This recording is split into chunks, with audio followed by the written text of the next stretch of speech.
Bienvenue sur Africa 24 pour cette nouvelle édition de l'Africa Tonight. Voici les titres de l'actualité. Fête nationale au Cameroun ce 20 mai. Le pays célèbre l'unité de tous les Camerounais. Le nord du Mali en proie à de nouveaux affrontements entre les indépendantistes Touareg et l'armée nationale.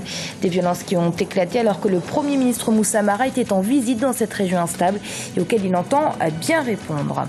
L'Algérie met le cap sur le tourisme après avoir quelque peu délaissé le secteur. Un salon international du tourisme et du voyage s'est en effet ouvert à Alger, la capitale, avec pour principal objectif d'exposer le fort potentiel touristique du Cameroun.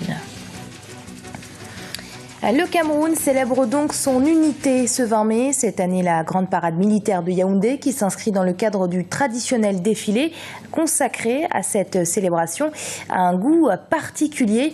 Les autorités entendent bien en effet par cette parade rassurer les Camerounais sur les capacités de l'armée à garantir la paix à l'heure où certains pays voisins sont secoués par des troubles sécuritaires. Écoutez donc à ce propos un de nos envoyés spéciaux au Cameroun, Paul de Singwe. Ici à Yaoundé où je me trouve, on n'attend plus que le coup d'envoi des festivités. D'ailleurs, le boulevard du 20 mai, lieu de la cérémonie, est désormais interdit à la circulation depuis quelques jours. Comme chaque année, cette cérémonie sera présidée par le chef de l'État en personne, le président Paul Biya, de retour dans la capitale depuis dimanche soir. Par ailleurs, il convient de signaler que cette cérémonie est très attendue par le peuple camerounais parce qu'elle intervient au moment où le Cameroun combat la secte islamiste Boko Haram. Le peuple attend donc de voir à travers le défilé militaire la capacité de réaction, les équipements de guerre dont dispose le Cameroun pour contrer cette menace islamique. Au Mali, après les affrontements qui ont éclaté à Kidal, au nord du pays, entre les indépendantistes Touareg et l'armée régulière, et donc la violation du cessez-le-feu, la tension n'avait pas été autant palpable depuis juin dernier. Le Premier ministre Moussa Mara parle de déclaration de guerre à laquelle les autorités du pays entendent bien répondre. Le point avec Théré Noir. C'est une déclaration de guerre. Ce sont les propos tenus par Moussa Mara, Premier ministre malien, en réaction à l'affrontement qui a opposé les forces du MNLA et l'armée malienne. Alors qu'un cessez-le-feu avait été signé début juin, rien ne va plus au Mali. En visite dans la ville de Kidal, le Premier ministre a été forcé de passer la nuit sur place dans des conditions extrêmement tendues. Les tirs ont duré plusieurs heures. Bilan, plus de 30 morts. La réaction est immédiate. J'ai animé une réunion sous les feux nourris de ces groupes armés.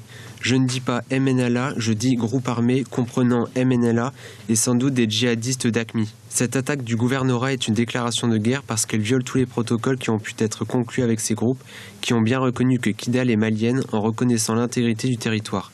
Donc c'est une violation, c'est une déclaration de guerre qui va être traitée comme telle par la République du Mali. Alors qu'un traité de paix était en cours de négociation par les différentes ONG sur place, il semble difficile d'imaginer la signature de quelconque traité. Les faits sont très graves dans la mesure où il y a des responsables administratifs maliens qui ont été tués, d'autres faits prisonniers. Cette façon de faire du MNLA va durcir la position du Premier ministre qui va bien entendu s'accompagner de celle qui était déjà celle du président Ibeka. Même si la porte n'est pas fermée en termes de négociation, force est de constater que cet incident-là va rebattre les cartes pour tous les acteurs. En réponse à cette attaque, le gouvernement malien a mis en état d'alerte les unités de son armée et promet une lutte sans merci pour garantir au Mali son unité et l'intégrité de son territoire. En Mauritanie, le 21 juin, les électeurs désigneront le futur chef de l'État. Sur les 7 candidats qui ont déposé leur dossier, 5 ont été retenus, 3 hommes, une femme et l'actuel président Mohamed Ould Abdelaziz qui briguera un second mandat pour la CENI, organisme en charge de ce scrutin. Ce rendez-vous électoral annonce déjà un succès démocratique. Kessie Webi-Martel. Quelle personnalité politique gouvernera la Mauritanie au cours des 5 prochaines années? Une question à laquelle répondront les électeurs dès le 21 juin 2014.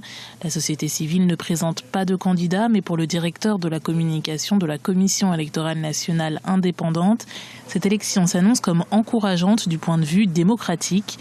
Première raison, le recensement mené auprès des 190 000 électeurs. Nous avons mené ce qu'on appelle le recensement à vocation électorale. C'est-à-dire que c'est un recensement qui vise à établir un nouveau fichier électoral. Cette opération a commencé en 2013, avant les élections législatives et municipales, et c'était une opération biométrique. C'est-à-dire que vous savez, en Mauritanie, il y avait déjà un état civil biométrique, c'est-à-dire une carte d'identité informatisée. Et à partir de ce document, nous avons mis en place un dispositif visant à enregistrer les personnes en âge de voter. Des données informatisées qui limitent le risque de fraude, comme les votes multiples par exemple, et destinées à garantir une certaine transparence. Avec ces données récoltées, la CENI espère ainsi limiter le risque de contestation et d'éventuels troubles post-électoraux. L'organisation se montre confiante en se basant sur les derniers scrutins. Les dernières élections législatives municipales se sont passées normalement. Et il n'y a pas eu de contestation, tant au niveau de l'exécution de l'opération électorale en elle-même et aussi au niveau, si vous voulez, de la publication des résultats. Je pense aussi qu'avec ce système, comme je le disais tantôt, biométrique, et avec aussi, si vous voulez, l'amélioration du code électoral, créer des conditions véritablement d'une démocratie renforcée, raffermie et acceptée par tous. L'élection ne fait pas tout à fait l'unanimité puisque l'opposition a boycotté le scrutin. Pour elle, le dialogue politique entamé en avril 2014 n'a pas abouti. La campagne présidentielle débutera le 5 juin 2014.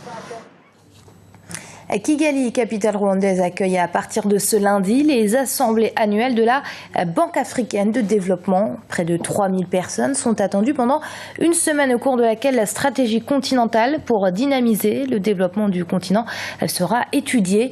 Un continent qui jouit d'un énorme potentiel, comme nous l'explique Odile Ounukpatine, spécialiste des marchés financiers. Le potentiel qu'on a est là. Le rapport présente aussi les ressources. On a les ressources pour relever le challenge, le défi, pardon.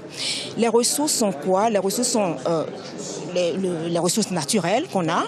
Et la deuxième ressource qu'on a, c'est au niveau de la population, la jeunesse, la force de travail. On l'a là, qui n'est pas cher et qu'on pourrait utiliser ensemble avec les ressources naturelles pour faire évoluer le continent dans ces deux secteurs-là.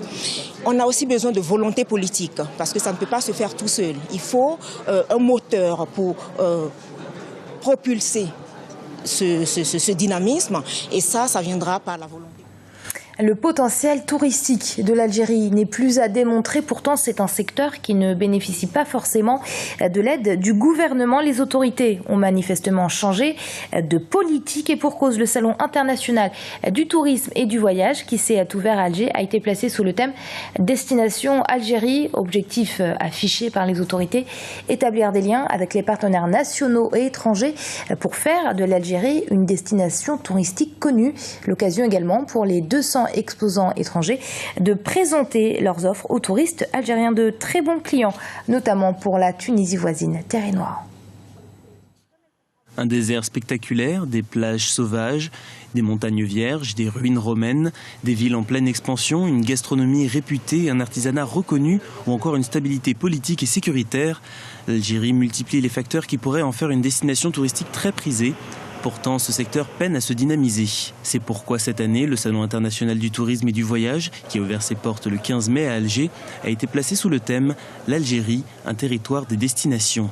À l'occasion de mettre en évidence le potentiel touristique de ce pays d'Afrique du Nord. Et c'est grâce à un partenariat avec la Tunisie que le pays compte stimuler le tourisme.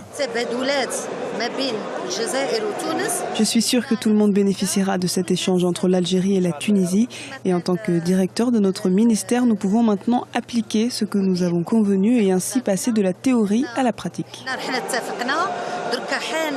Ce salon a également été l'occasion pour les plus de 200 exposants étrangers de faire la promotion de leur voyage auprès des Algériens. Ils sont par exemple très nombreux à se diriger vers la Tunisie chaque été pour y passer leurs vacances. Leur apport est donc considérable dans l'industrie touristique de la Tunisie.